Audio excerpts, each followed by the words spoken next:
I'm Christopher Burrows, Superintendent of Western Brown Local Schools.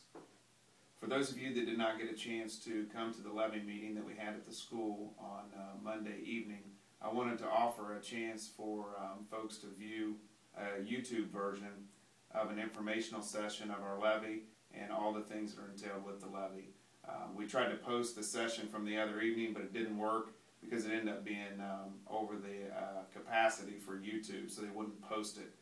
So we're doing the Cliff Notes version of our session from the other evening, and also as I'm speaking about that, I'd like to remind folks that we have another session at Hamersville next Tuesday evening at 8 p.m. Also, before I get going, that there is a PowerPoint slide or Prezi presentation that I will be using. So as I glance across to my computer, I'm grabbing my notes so that I can hit those talking points so that we can stay under the talk time that YouTube allows for us to have. So if you have any questions after the presentation, please feel free to call me at 444-2044, extension 15015, or email me at chris.burrows@wb.k12.oh.us. The major talking points and the core messages that we want to get across and communicate in our information is, number one, the need of our levy, the need for our students, the need for our community and our stakeholders in order to build that strong school and strong community network that we strive to have. And number two, what do we have to protect and preserve? That's what I'll be talking about second. And that extends on out into the community as well, not just as employees of Western Brown, but for our students and for all of our stakeholders. And finally, how we can't just continue to cut our way out of our budget deficits and our lack of fiscal health. We know from Columbus that there's probably not going to be relief anytime soon. Governor Kasich is working on a new budget that should come out in the spring of 2013. But we're in a situation where we really can't wait. We have to plan and ultimately get to a point where we're fiscally stable so that we can provide a quality of education for our students. Why do we need a levy? To start out, right out of the gate, our stimulus money from the federal government that we've had for over 4 years in the school district is now gone. At one point in time, that was as high as $1.6 million. As of last school year in the budget, it was $1 million that won't be there this school year. As well, we've lost revenue from the state with the new state funding formula. Each year that we try to budget, it seems like that the following year we end up a little bit short because they've made some tweaks or changes to the state formula. And so currently we're still receiving the same amount of funds or a little bit less than we did in 2008 from the state. On the local level, we're slated to probably lose $400,000 to $500,000 in local property taxes due to us being in a year of reappraisals. Every 6 years that happens, and because we're at the 20 mil floor, Western Brown will lose as property values go down, as taxes go down in the district. So that collection we are directly affected by because we've never voted in any additional mills. Since 2006, or 2007, I'm sorry, we've lost 15% of our staff. Western Brown's cut and cut and cut, and a lot of people don't realize because it's never been formalized until this school year in the form of reductions in force, because we've just not replaced as people have left the district through resignations and they've moved and taken other positions. So 15% down in staff. We're in the bottom 10 schools in the state of Ohio. There are 613 school districts, public school districts, and we are right around 600 in the lowest expenditure per pupil. $7,500 that we spend on each pupil. The state average is $10,000. Transportation, we transport over 22,000 students a week. We feed 33,000, 34,000 meals a week. So the levies needed to continue this high quality of service that we're giving to people. And the other thing that I didn't mention is the transportation. You know, we've had to make adjustments with our transportation, and so that quality has already been sacrificed a little bit with our decrease in funding. So it's very important that we have this levy for the purpose of increasing that revenue to the district. Protect and preserve, and I kind of mentioned a little bit of this in the last slide, is the biggest thing to us is 93% of our students feel like they're safe. 97% attendance district-wide, so our kids like coming to school, they like being here, and we feel like the big part of that is a result of the climate that we create. And the climate's created by our people, our custodians, our bus drivers, our teachers, our administrators, all the staff at Western Brown together create that climate. And so our kids like coming to school, so we really want to protect that climate that our kids enjoy coming into. As our kids leave in the high school, they have an opportunity at 45 college hours. And for those of you that have sent people to college, sent your children to college, you know that equates to a pretty big dollar amount that we're able to give right here on our campus with our people. With budgetary reductions, we can no longer offer those programs, or maybe those people that are certified to offer those programs won't be around. We need to keep our students here. You know, with school choice and all of the options that students have anymore, and community schools and private schools actively engaging families and students and making their environment attractive, we need to maintain our facilities and stay on top of the educational game so that we don't continue to lose more students. We currently lose $1.5 million in paying community school and open enrollment tuition.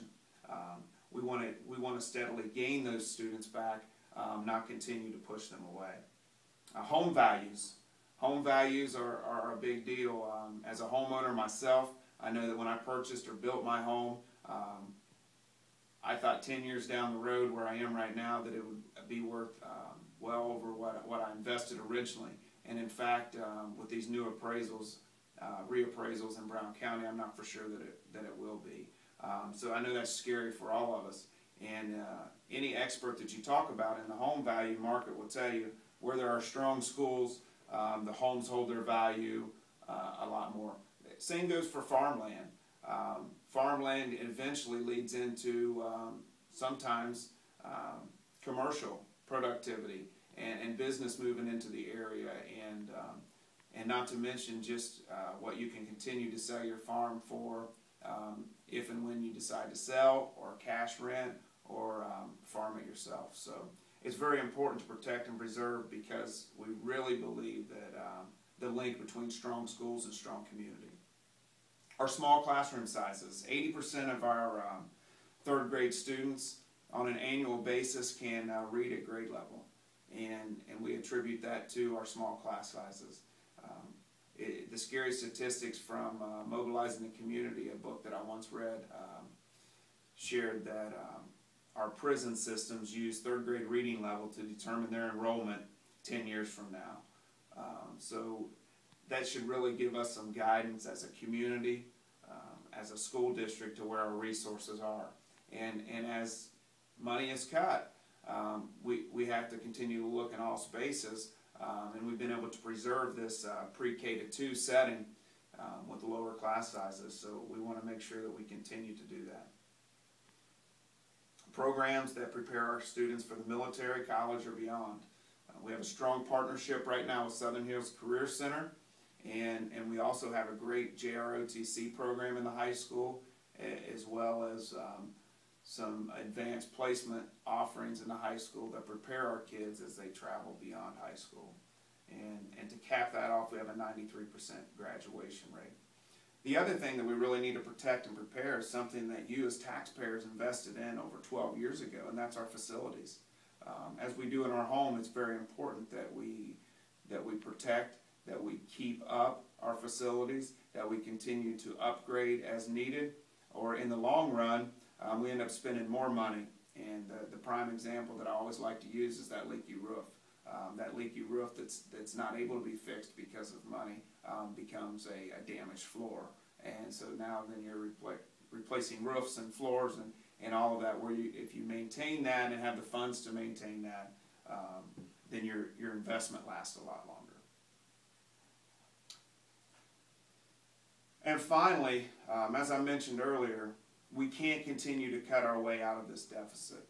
We right now spend less than 603 school districts in the state of Ohio at $7,500 per pupil. So we can't continue to cut that without cutting some major things that not only affect our students, but now we're finding that affect our communities, such as our transportation and all of the things that once we could provide, we're finding that we can't. Once again, we must protect the home investments of our community, our home values, and not add new programs, but protect the ones that we currently have. With this, we're not looking to, add new lavish programs and personnel per se, but to keep what we have and to preserve that. And to continue to cut those programs that we have that are so dear to us and our community and our kids, and to truly prepare them would be detrimental, not to just Western Brown, but to our community in general. We haven't asked for tax money since Richard Nixon was president. Over 40 years ago, it's been since we came to the taxpayers and said, we need your help. And so that's an important figure to throw out. The buildings were 80% funded by the state and 20% funded locally. So, that figure in itself, that good stewardship that we feel like we've taken on our part, to not ask taxpayers every election for more money, but to really wait until it was needed, and we're in that situation now. I got two questions that kind of wrap this whole thing up, and then I'll talk about what this tax levy is all about and what it's going to cost the local taxpayer and how you can get involved. The two questions is, what do we want for our students of Western Brown, our community, and what do we want for the value of our land and our homes, and ultimately the crime rate and the imprisonment rate and all of that good stuff that goes along with strong schools and strong community.